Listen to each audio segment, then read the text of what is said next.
Selamat sore adik-adik, kita ketemu lagi dalam ibadah online ya. Adik-adik tentunya tetap jaga kesehatan ya, jangan lupa lo ya.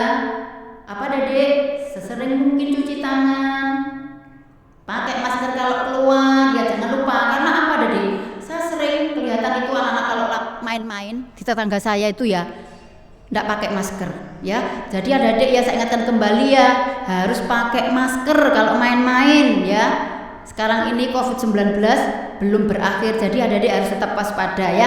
Adik-adik, kali ini Kak Bening mau melanjutkan ya ceritanya, yaitu mengenai Abraham yang benar. Wah, tentunya adik-adik ingat ya, Abraham yang benar itu apa Kak Bening? Nah, Bapak Abraham selain orang yang benar, orang apa adik disebut orang apa? Bapak apa? Percaya ya. Terus adik-adik di sini Abraham orang benar. Nah, adik tentunya ingat enggak waktu Bapak Abraham diminta Tuhan untuk memberikan persembahan. Waktu itu anaknya kan cuma satu. Anaknya coba siapa sih namanya? Ingat enggak? Ayo. Sudah lama enggak gereja. Lupa Kak Beni. Jangan lupa adik ya, namanya Iska. Ya kan cuma satu. Bayangkan adik ya, cuma satu dimintai Tuhan supaya dikorbankan. Tapi di situ Tuhan menguji adik ya, imannya sampai seberapa Bapak Abraham. Nah, ternyata Bapak Abraham itu taat adik ya, taat melalui apa tadi? Dia mau mempersembahkan anak satu-satunya namanya Iska itu adik ya, diajak ke bukit. Ya, adik ya. Terus adik dipersembahkan, nah dipersiapkan, sudah di atas kayu ya, adik ya. Bayangkan adik ya, cuma satu-satunya ya. Adik di situ nanti adik baca sendiri ya. Di dalam Kejadian pasalnya 22 ayatnya 10. Sesudah itu Abraham mengulurkan tangannya lalu mengambil pisau untuk menyembelih anaknya. Bayangkan adik ya, di situ Bapak Abraham itu sudah mempersiapkan pisau. Bagaimana? Lalu Abraham menoleh dan melihat. Belum nanti ya. Jadi adik ya, di situ tadi yang Kejadian 22 ayat 10 tadi adik ya. Itu tadi ya, Kejadian 22 ayat 10 bahwa sesudah itu Abraham mengulurkan tangannya lalu mengambil pisau untuk menyembelih anaknya. Lah, di situ Bapak Abraham itu tidak ragu-ragu adik ya. Dia tidak ragu-ragu untuk mempersembahkan anak satu-satunya. Nah, di saat itu adik ya, Bapak Allah tahu iman kepercayaan Bapak Abraham. Di situ Allah itu menguji sampai seberapa sih ya, sampai seberapa sih kepercayaan Abraham ini. Ternyata dia ini taat. Melalui ketaatan Bapak Abraham ini adik, makanya Bapak Abraham itu dijadikan orang yang benar ya. Karena adik yang orang yang taat pastinya itu benar ya. Tapi kalau orang benar belum tentu taat. Contoh nih adik ya, contoh. Adik waktu itu mungkin diajak kakaknya mungkin dia naik sepeda motor, jalan-jalan keliling. Adik benar waktu itu, benar ya, menurut jalannya itu benar. Pokoknya stop lampu nanti merah ya berhenti. Moro-moro adik pas masih lampu itu merah, moro-moro sama kakaknya diajaknya lenong adik, karena kan jalan sepi. Sepi aja nggak ada Pak Polisi tolak-tolak gini ya. Tidak ada Pak Polisi langsung nonong wer. Itu lampu posisi masih merah. Benar enggak adik? Salah. Dia tadi benar, sudah jalan, sudah istilahnya sudah bawa SIM, bawa istilah, tapi dia tidak mentaati. Nah, di sini ada ya. Di sini Bapak Abraham tuh mentaati firman Tuhan. Dia takut sama Tuhan.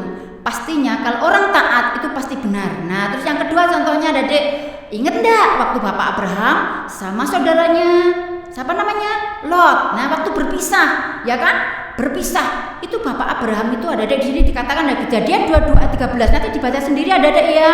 Lalu Abraham menoleh dan melihat seekor domba jantan. Bukan itu Kak, bukan ya.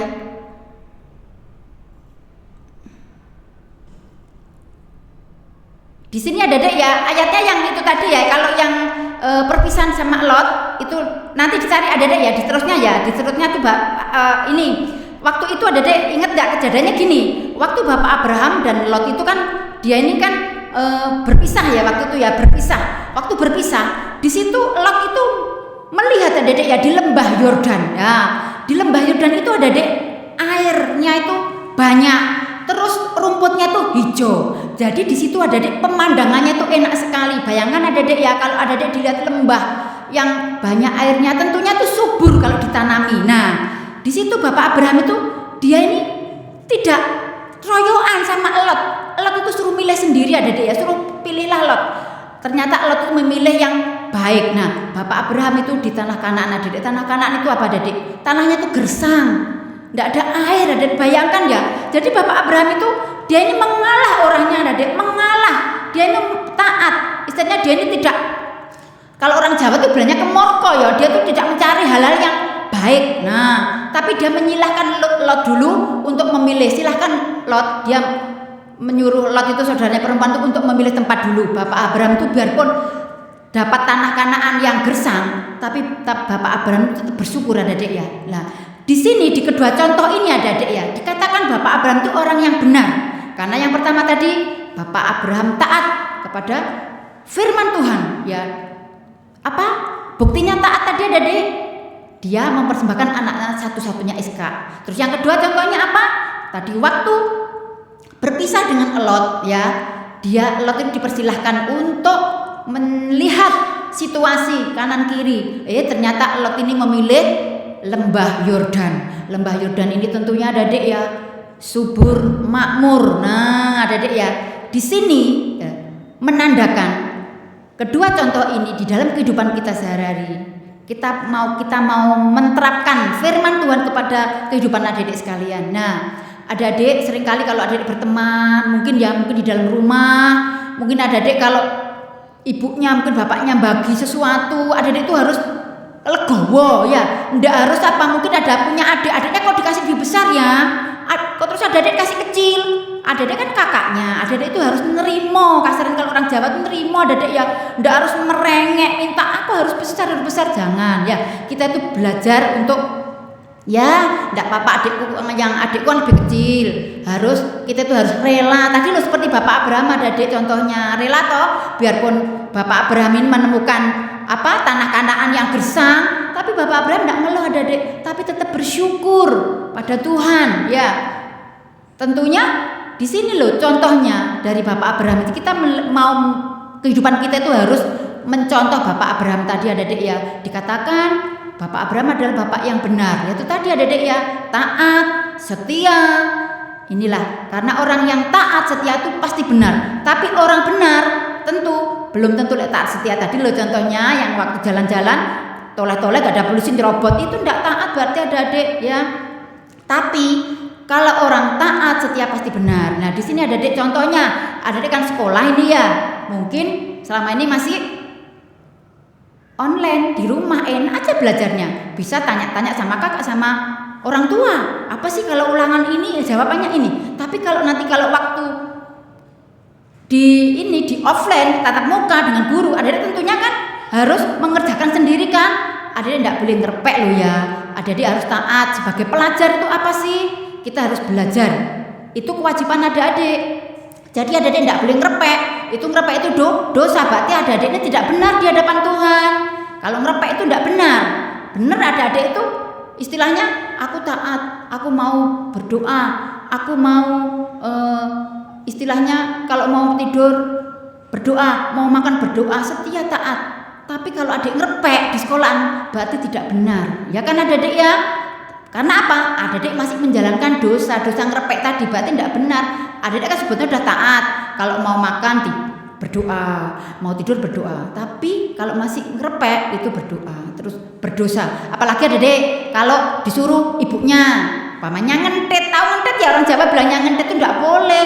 Jadi jujur, uangnya tadi kembalinya berapa? Dikasih lah.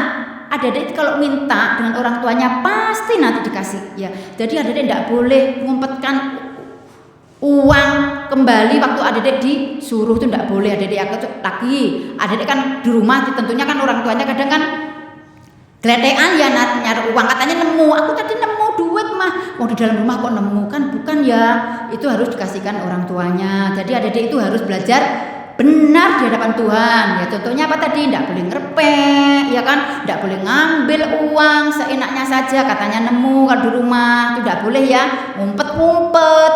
Tidak ada, uang ada kelihatan orang tua aku aja ngumpet ngambil uang. Tapi sepasang mata di atas adik-adik, jangan lupa selalu mengawasi adik-adik dimanapun berada.